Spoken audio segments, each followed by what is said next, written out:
good evening po mga kalinga. Panibagong reaction video na naman po ang inyong matutunghayan sa gabing ito. At ang ating re-reactionan mga kalingap ay yung kagabi, no, usapan nila Roel of Malalag at ang kanyang grupo. Pero mga ilan-ilan lang naman ito mga kalingap na mga pag-uusap, mga tanong, mga sagot ang ating pag-uusapan, no, na topic nila doon sa kanilang kagabi. Parang tawag natin doon ay open forum. Open forum nila kagabi. So yung unang tinanong kagabi ay tinanong ni Roel of Malalag si VG Skim. So yung tinanong doon, ang topic doon o yung mga matinding pinagdaanan bilang isang charity vlogger, yung hindi niya makakalimutan, no, sa sa in times na nagkaroon siya ng channel, nag-umpisa siya nag-charity, yung kanyang hirap na pinagdaanan na hindi niya talaga makakalimutan.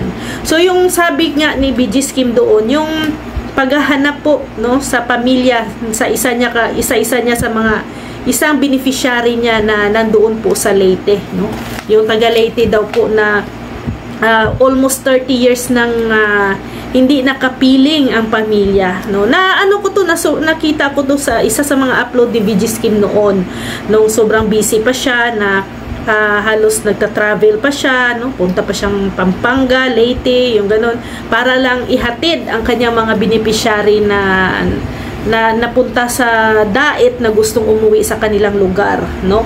So ito ang isa sa mga experience daw po ni VG Skim na hindi niya makakalimutan, no, na pinagdaanan niya, yung hirap na makita ang pamilya ng nawawalang yung 30 years na, mahigit 30 years nang hindi niya nakapiling ang kanyang pamilya. Pero good news naman kasi in the end ay nakita naman at nahanap naman po ni VG Skim at nasa uli, no, or nakapiling ulit ng beneficiary niya yung pamilya.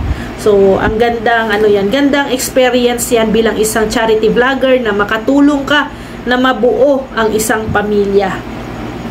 No, ito naman, no, yung tanong ay yung yung kay Roel naman, yung bagay na nahihirapan siya bilang isang charity vlogger. Yung ang sagot ni Roel dito, sobrang hirap daw po yung transportation. Totoo naman po yun, no? Transportation naman po talaga. In terms of scouting, motor okay lang, no, walang problema sa pag-i-scout. Motor talaga ang the best, no, nagagamitin for scouting. Pero if ever na pupunta tayo ng kabundukan, punta tayo ng kung saang lugar at may mga dala tayo ng mga grocery, bigas, no, mahirap pag motor ang dalhin.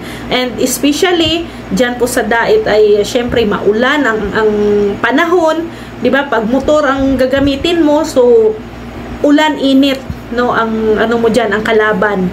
So kaya nasabi ni Roel na transportation ang pinaka nahihirapan talaga siya. So pero lucky naman siya kasi nga nandiyan naman po si Reagan na handang i-share or ipagamit, no, ang kanyang sasakyan, no. As of now na hindi pa, parang kung out of the budget pa si Roel sa pagbili ng kanyang sasakyan, nandiyan naman ang offer naman si Reagan to use ang kanyang sasakyan. So pero isa yan sa mga parang gustong i-invest ni Roel ang sasakyan. Pero sa ngayon, mas sabi nga ni Roel, mas priority niya muna ang dream house, no, ng kanyang pamilya.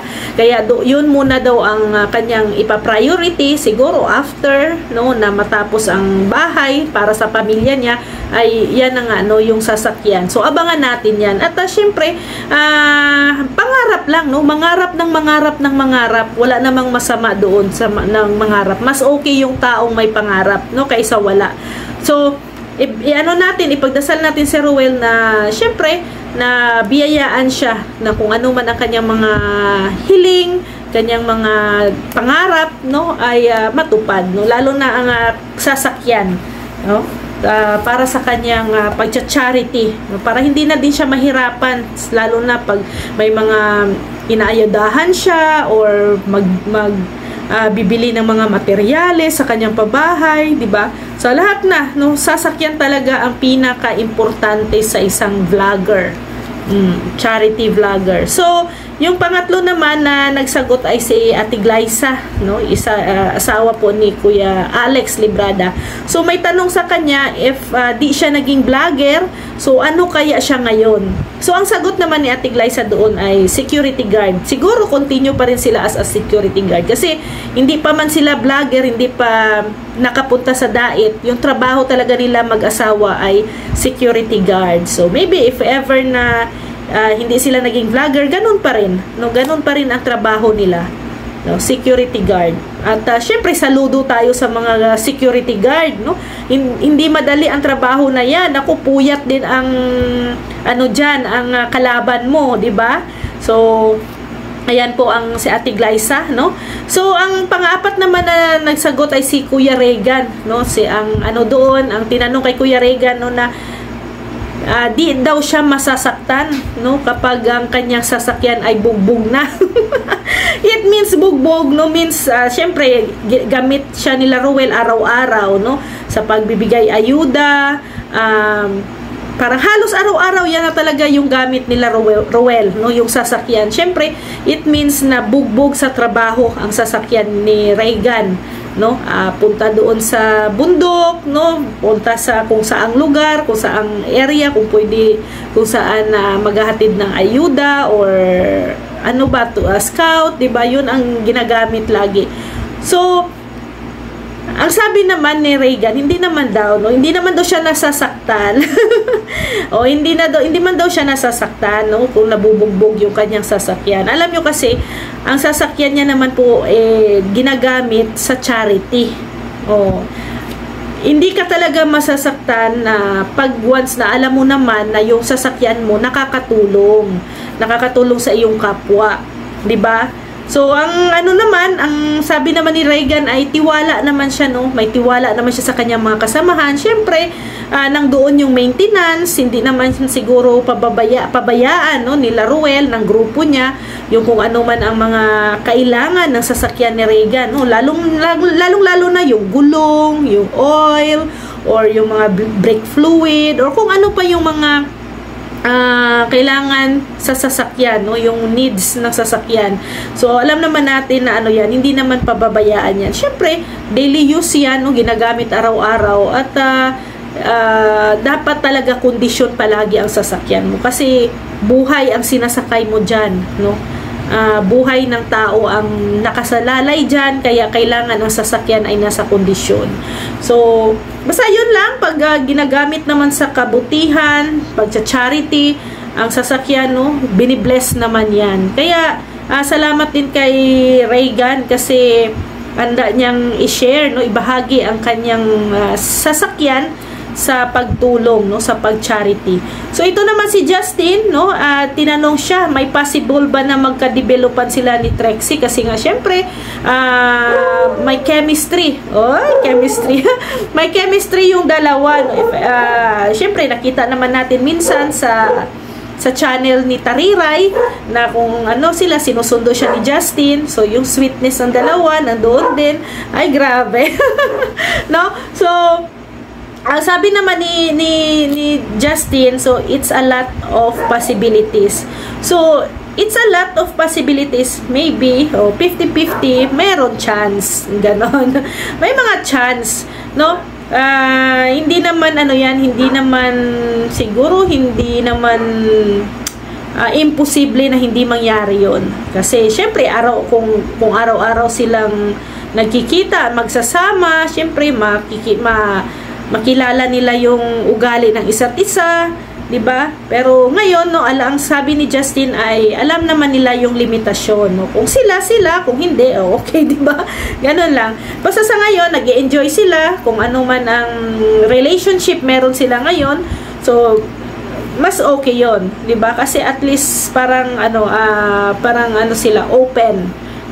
Sila dalawa ni Trixie.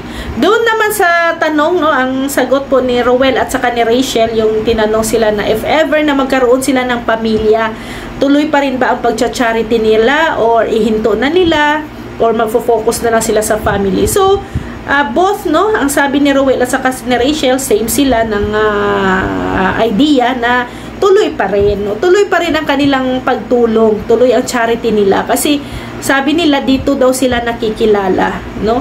Dito sila nakilala, dito sila nagkaroon ng pamilya.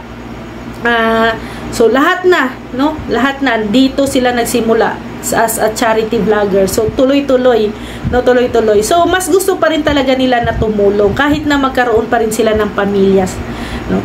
So kay Alex naman, so ang tanong dito ay okay lang ba na bumaba ang views? Oh, di ba? Alam niyo naman bilang isang content creator, ang views po talaga ang pinakamahalaga sa atin.